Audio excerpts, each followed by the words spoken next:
Good morning. Today is Skagway Day and we are off on an adventure. Hi, my name is Matthew. I normally cruise and do adventures with my wife Susan.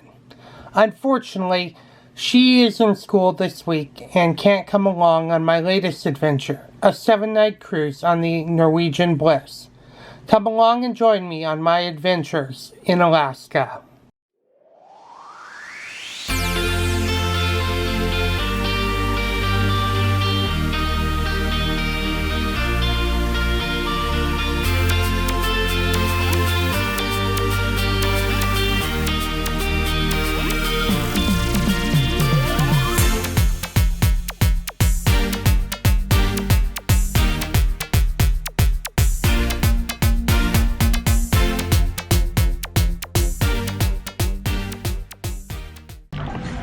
So I'm going to take a couple of minutes before Sabre opens up for breakfast. We have a Dyea Dave tour planned for today, so, well, I say we, but you're going along with me, so therefore we have a Dyea Dave tour planned for today. We're going to go up the White Pass, head out to Emerald Lake, and then head to Carcross. And it should be a lot of fun. I'm looking forward to it. Pretty good bus ride, but we should see some amazing sight. And if I think I know what's going to happen, we're going to see some amazing fall foliage up here in Alaska. So good morning. Here's the MDR breakfast menu for this morning. Such as the authors Jack London, and later on there was also a film shot up here, Going to Alaska, starring John Wayne. And so I have the Eggs Benedict today with grilled tomato. Got the wrong kind of potatoes, but I'm not worried about that. Crispy bacon and some cottage cheese. Welcome to Skagway! That's awesome.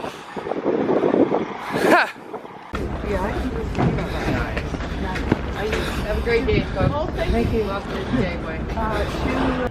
So I am taking a Dyea Dave tour today, and this is the bus that we're going to be going on. This should be a lot of fun. I've taken this tour before. Behind me here, or over here, you see the White Pass Yukon Railroad. This is picking up the train people, or the cruise people, to take them up the White Pass. So we'll get some footage of that climbing White Pass. Welcome to the town of Skagway, Alaska. So those of you who have seen my videos on the Klondike Gold Rush National Historic Park in Seattle, Washington, this is the park headquarters and the main museum for the Skagway unit of the branch. Now we're going to get a bus going by here, so sorry about that. But if you've gone to the Seattle one, make sure to come visit the one here in Skagway because it is awesome. So this is the railroad station for the White Pass Yukon Railroad. If you're taking a Dyea Dave tour like we are, you want to come here to get we'll stop here to get the tickets to ride back on the train. I chose not to go on the train this time, save a little money. So there's our bus parked across the street. So it's also the last flushable bathroom on our trip. So if you have to go here, make sure to go here. So let's take a look inside the train station. They have a really cool train shop where you can get all your White Pass and Yukon stuff. And then the ticket booth's over there along with the restrooms. Gotcha. Anybody else? get back. Yes, sir.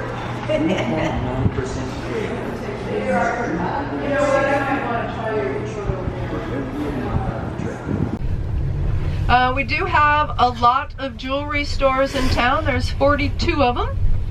And you have jewelry shops on your ship. So I don't know how you feel about that, but so it used to be 80 liquor stores, now it's 40 jewelry stores. Yeah, exactly. Pick your addictions. Yeah, yeah. This is the Kermsey's Curios. These are the guys that did the clock face up there on the hillside. We're right this black and white building? Yeah, this black and white right here. Yep. Now, if you want to shop locally, I recommend that little shop right there, a little local art shop. Wonderful girls that own that shop. They're sisters. And there's 3 other ones over here on the left. And so I will invite you, if you're going to do any shopping, to look for the Made in Skagway sign, that black and white one, and also the blue and white one, which is Made in Alaska. Now, Wells Fargo Bank and the post office. This is our financial district, and the Wells Fargo Bank does have an ATM. Passing the Yukon Route train yard. That's where all the Thunderbirds and the train cars and stuff get their little TLC whenever they need it. And also further past that is the Gold Rush Cemetery. You guys on the train this afternoon will get to stop, or not stop, but get to go by there. For us that are on the bus all day, if you want, we can stop by there this afternoon, but it's about a quarter mile down the road. Skagway River, we're coming over that here.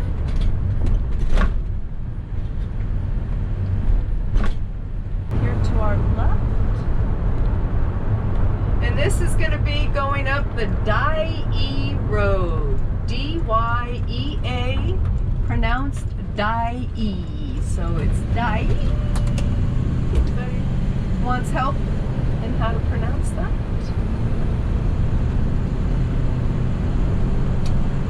Up this way on the Dyea Road, it would take you all the way up to the Chilkoot Trail, which was one of the 2 trails that were used when folks came through here in 1897 for the gold rush, the Klondike.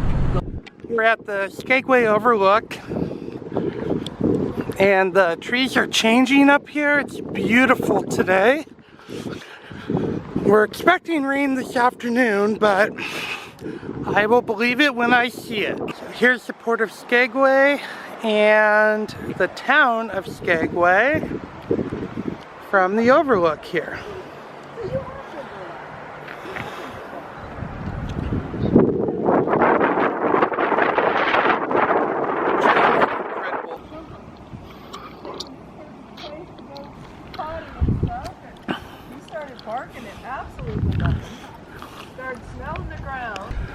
So up there is the Harding Glacier, and this is Harding Mountain. So this is the South Klondike Highway, and this is part of the White Pass Trail. We get up here a little bit further, we're going to be following some of it. And this highway is what we're going to be taking all the way up to Emerald Lake. Woohoo! Emerald Lake is beautiful. So cross our fingers that we're going to have a lovely day. We are climbing up White Pass, and so you see the railroad tracks across the way where the White Pass and Yukon Railroad travels. Last time we were here, we got the train crossing that trestle. I was hoping to get that this time, but it seems like the train's running a little bit later today. Now this is the U.S. Customs here, and we're going to be in the U.S. for another 8 miles. Wow, you get to Canada fast. And there's no room up on the U.S.-Canada border for buildings of any kind. So respectively, this one's down here 8 miles from the border, and the Canadian Customs is 6 miles from. So This is the White Pass Trail. This is the 45-mile trail that took the Stampeders up to the town of Bennett, up in the Yukon Territory. It met up with the Chilkoot Trail up there. This one was the gradual trail of 3,000 feet as opposed to the Chilkoot, which was more of a straight-up climb once you got up to the scales and to the Golden Stairs. Welcome to Bridalveil Falls.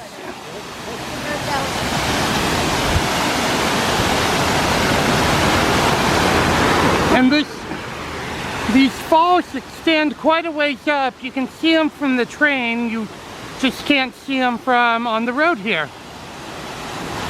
But they extend up the mountain there. So you can see the White Pass and Yukon Railroad climbing the hill over there.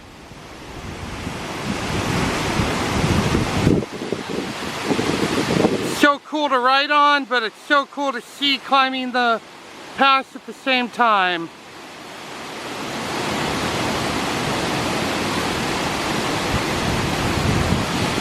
So the railroad line started in May of 1898. It was completed in July of 1900, so it took 2 years, 2 months, and 2 days, which is a really short time. And they worked in the winter. They worked all year long, of course. And it was a narrow gauge, or is a narrow gauge. 110 miles, it goes all the way to Whitehorse, kind of like the road does. It's held on one side, you can see that. The waterfall will be up here on our left, and that's coming off of the Cleveland Glacier, which kind of hard to see there. Welcome to Alaska and Gateway to the Klondike sign. So we are right at the U.S.-Canadian border. It's just like a half mile up. And so this is a sign that you would get if coming into Alaska. We have people who are taking the train today, so we have to stop and take the photo before we get up there, so that way they get a chance to do it. Right here, U.S.-Canadian border. Crossing the border right now. Woo! So here's International Falls over here on our left. The water flows in both directions, one to the north and one to the south. So that's why they call it, or Boundary Falls is what it's called. This beautiful valley right here, I think it's beautiful anyway, is called Tormented Valley. You could probably see why it would be called that. The stampeders that came through here on the White Pass Trail got to handle this. We're in a subalpine forest. You see now that we don't have very many big trees. They're pretty small. A little bonsai forest, if you will. Beautiful out today. Cleveland Glacier up there. Zoom back out. And show you the mountains around here. We got scablands, so the trees are quite small, but it's very, very, very, very beautiful.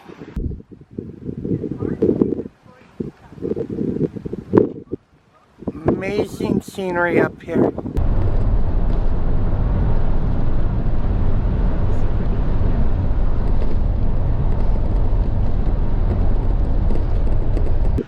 We are now in British Columbia, almost to Fraser and the Customs House.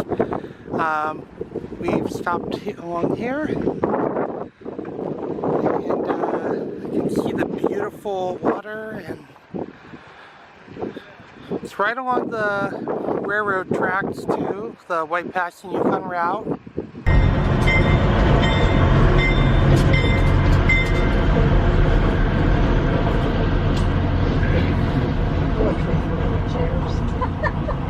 That's a fun job.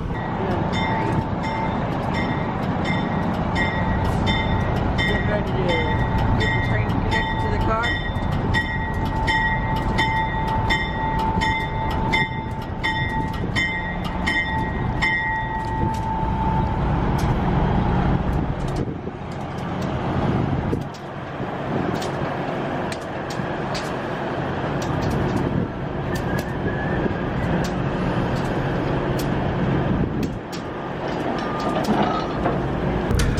So this is the White Pass and Yukon Railroad Fraser Meadows train.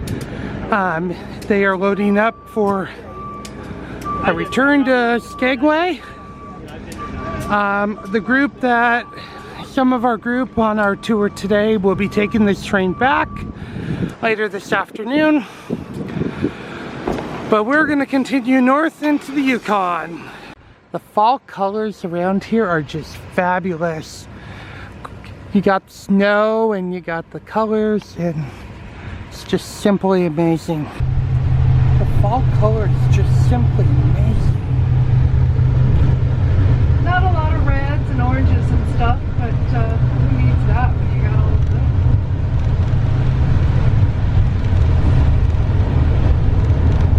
them? Got some mountain goats up there, see them? We're at the Yukon Territory sign. So welcome to the Yukon. Yukon sign, fall colors, mountain goats, fabulous stop. So we've stopped here at the Yukon at Bove Island, pull out, and Bove Island is that island right over there.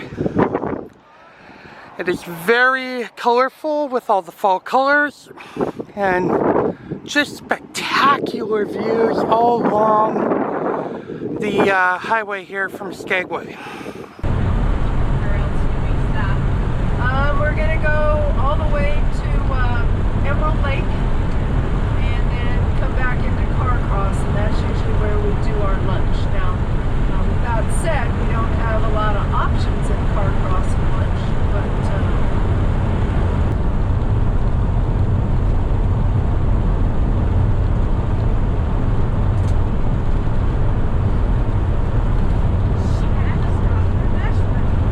you know, whatever just strikes my fancy, boy. If you're with me, you're stuck. No apologizing for that. That's just the way it's gonna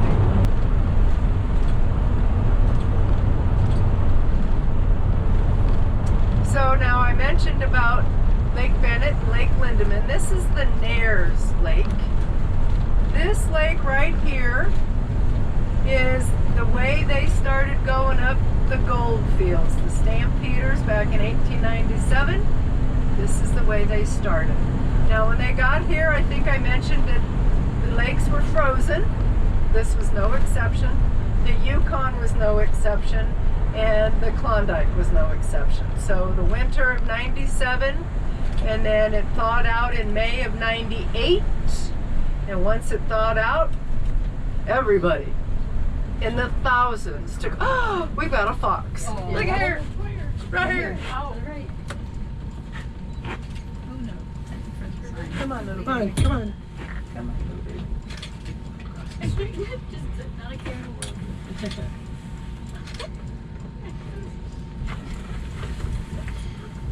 Ta-ta-ta. Oh, Leslie will stop and pose for you. Well, here it is, the smallest desert in the world. It's 1 square mile, 640 acres to be exact, and it's sand dunes, to be honest with you. But 10,000, 14,000 years ago, the last ice age, this was the silt from the bottom of a glacier lake. Okay, so we are in the Yukon Territories, and we are actually at a 1 kilometer wide desert, the Carcross Desert.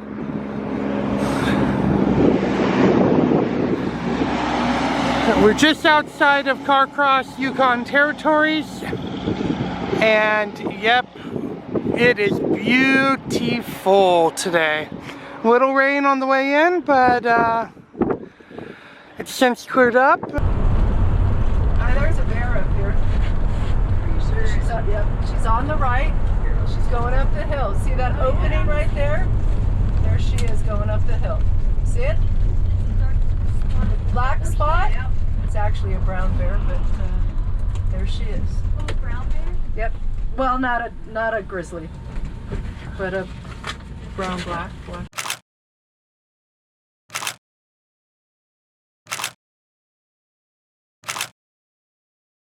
There you go. I'm off the hook. Found us a bear. Good eye, though. You're trying to spot. Oh, geez, let's close the door. I meant to do that. I I don't have any room to pull over on this spot. It's more of a shoulder. Oh, we can see if she's still there. Well, there's Emerald Lake. In case anybody cares.